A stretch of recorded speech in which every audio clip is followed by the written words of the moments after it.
All right, diving in today, folks, and we are going deep on this one. Definitely deep. Mahavtar Babaji. Now, there's a name you don't hear every day, right? Not your average water cooler conversation, that's for sure. But this guy, well, guy, maybe not the right word. He's like a cornerstone in a lot of Hindu spirituality. Huge in Kriya Yoga, especially. Yeah, Kriya Yoga. Yeah. So we've got some really interesting material here. Oh, yeah.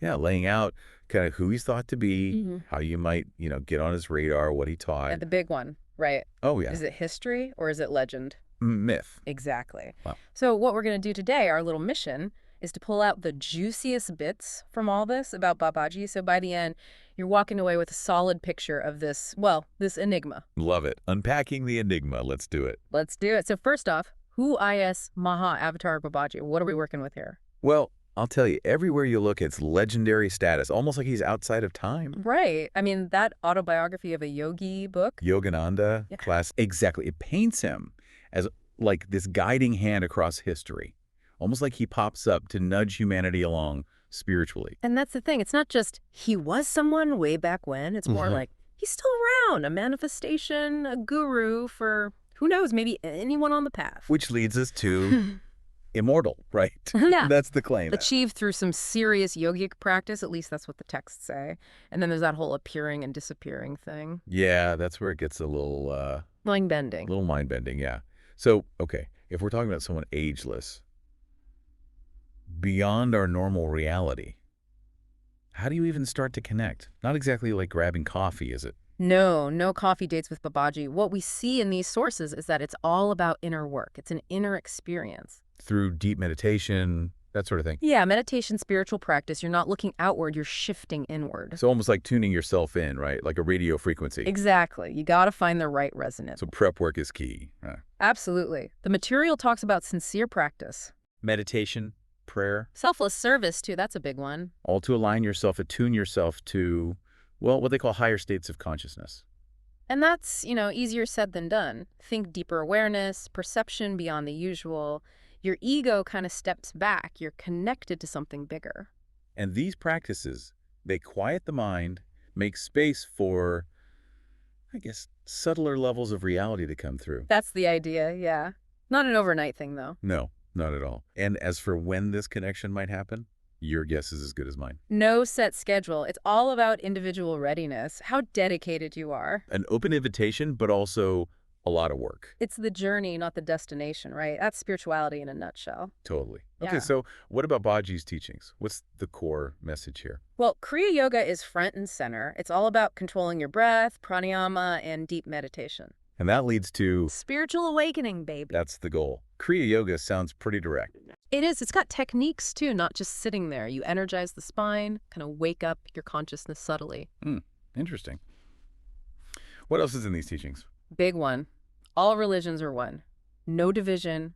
Love and compassion, that's the foundation. It's a message we need to hear more, especially these days. Absolutely. It's like, yeah, the paths are different, but we're all heading for that same inner peace connection, whatever you want to call it. And then there's self-realization, right? Yeah, big time. Understanding your true nature beyond the physical body. You're not just this meat suit, you're something bigger.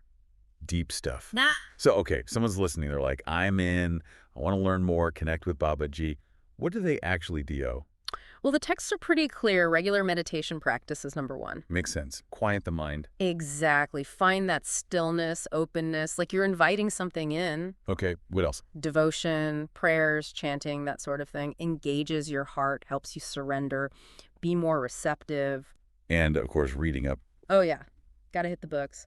Autobiography of a yogi especially. It's like getting to know someone through their story and the stories people tell about them. Right. Now, for the elephant in the room. The reality versus myth thing. Exactly. Immortal, appearing, disappearing. Where does fact end and fiction begin? It's tricky. The texts say a lot of these stories, yeah, they sound legendary, but they're based on stuff real saints and yogis have reported experiences. So, like, grounded in something real, even if it's gotten a little... Embellished over time. Exactly. And you got to remember, people still claim to have visions of Babaji personal experiences. Right. And for them, it's not myth. It's real. 100%. The text also mentioned this whole world of, like, the spiritual world and these secret societies. Yeah, that gets interesting. There's this idea that there are realms, dimensions beyond what we can normally see or touch. And Babaji's operating on that level. Maybe. And these societies, they're focused on super advanced teachings, but it's all very hush-hush, only for initiates. Makes sense, right? Some knowledge is meant for certain people at certain times. Right.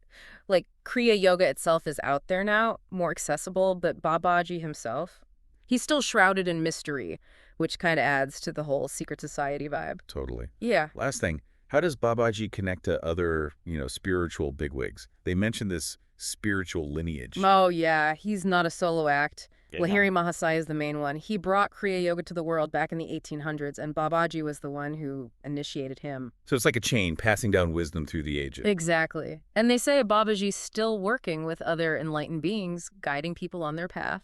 A team effort, even on the spiritual level. You got it. Cosmic teamwork. I love it. Well, folks, there you have it, our deep dive into Mahavtar Babaji. Deep indeed. So to sum it all up, we got this legendary, possibly immortal yogi.